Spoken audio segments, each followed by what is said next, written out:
Privacy and confidentiality are not the same thing. Let's see the difference. Privacy is when you are in the session, आप देखते हो कि psychologist के अलावा कोई पर्सन वहाँ पर है तो नहीं. You allow that person to be there. Like sometime हम देखते हैं इंटर्नशिप्स वगैरह पे भी कि एक थर्ड पर्सन एज इंटर्नी वहाँ पर बिठाया जाता है. तो इफ़ यू थिंक दैट कि आप उनको बिठाना चाह रहे हो, आपके साथ हो थर्ड पर्सन या नहीं, आप ये देख सकते हैं.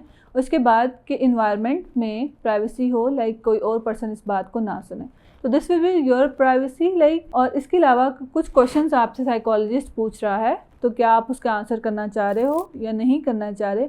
This will be your right कि आप करो या ना करो. तो this will be in your privacy. अब हम बात करते हैं कॉन्फिडेंशियलिटी की. कॉन्फिडेंशियलिटी जो है, जो भी प्रोफेशनल है, उसकी रिस्पॉन्सिबिलिटी होती है कि वो आपकी इंफॉर्मेशन को किस तरह से सिक्योर रखता है. अब यहाँ पर कुछ चीज़ें होती हैं, जैसे कंसेंट फॉर्म. एक फॉर्म फिल करवाया जाता है थेरेपी सेशन से पहले, जिसमें लिखा जाता है कि आपकी इंफॉर्मेशन उन तक रहेगी, उन तक महदूद रहेगी, वो किसी से डिस्कस नहीं करेंगे या उसको कहाँ पर सिक्योर किया जाएगा. अब इसमें हम कुछ चीज़ों को देखते हैं. जिस तरह से आपका सेशन है, तो क्या मैं कुछ नोट्स बना रही हूँ, तो मैं आपसे पूछूंगी I am taking this notes, are you easy for it. अगर वो पर्सन कहता है येस आई एम ईजी, तो आप वो नोट्स ले सकते हो.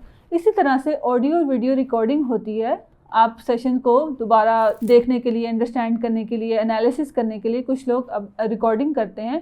तो उस रिकॉर्डिंग के भी आपसे कंसेंट लिया जाता है कि क्या आप अलाउ करोगे कि आपकी जो वीडियो रिकॉर्ड हो रही है या ऑडियो रिकॉर्ड हो रहा है कि ये हमारे पास रहेगा. और फिर अगर वो आपको ऑडियो और वीडियो रिकॉर्ड कर रहे हैं, तो वो किस तरह से इसको स्टोर रखेंगे. लाइक वो सिर्फ उन तक रहेगी या फिर वो आगे जाकर किसी और पर्सन के साथ, लाइक उनके अगर सुपरवाइजर्स हैं, उनके साथ भी शेयर किया जाएगा या नहीं किया जाएगा.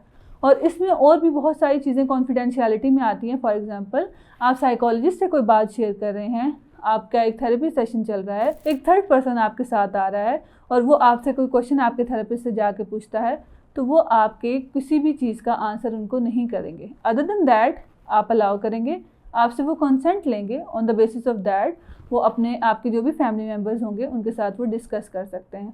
कॉन्फिडेंशियलिटी मीन्स कि वो पर्सन जो प्रोफेशनल है, साइकोलॉजिस्ट है, वो कभी भी आपकी बात किसी फैमिली से, फ्रेंड से, गॉसिप के टाइम पे इस तरह से डिस्कस नहीं कर सकता. ज़्यादातर साइकोलॉजिस्ट अगर आपका कोई केस डिस्कस करते हैं तो वो बहुत जनरल वे में करते हैं, कनेक्ट करके बात करते हैं, बट कभी भी वो आपका नाम लेकर या आपकी पूरी पर्सनल हिस्ट्री को डिस्कस नहीं करेंगे. वो सिर्फ आपके उन सिम्टम्स को डिस्कस करेंगे अगर करना भी चाहें तो. This is the confidentiality.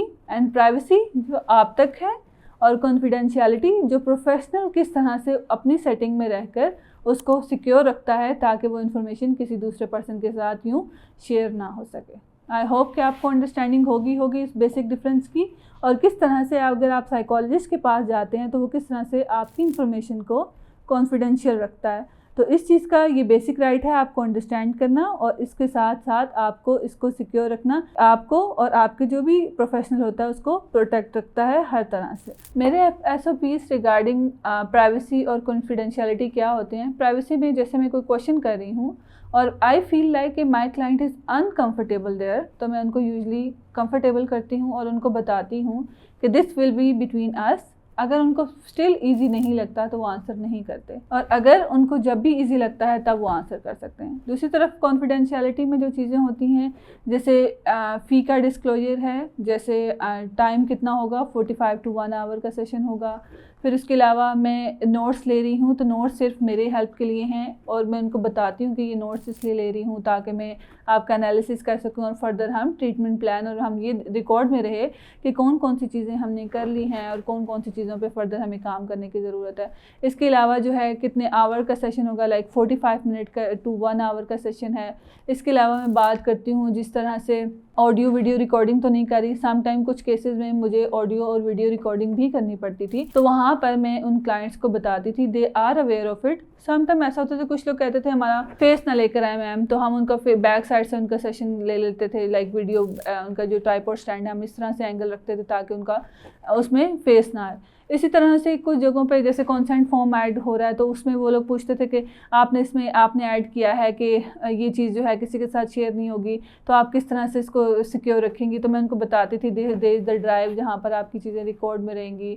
और फिर कंसेंट फॉर्म जो है ये सिर्फ उनको भी मिलता था कंसेंट फॉर्म और मेरे पास भी होता था, ताकि इस तरह से हो कि उनके पास भी रिकॉर्ड हो कि अच्छा ये चीज़ें मैंने साइन की हैं, जिसमें आवर्स हैं, टाइम है, ड्यूरेशन है, फ़ी है, कितनी इन्फॉर्मेशन सिक्योर रहेगी, मेरे पास इन्फॉर्मेशन सिक्योर है तो वो मैं किसी के साथ शेयर नहीं करूँगी।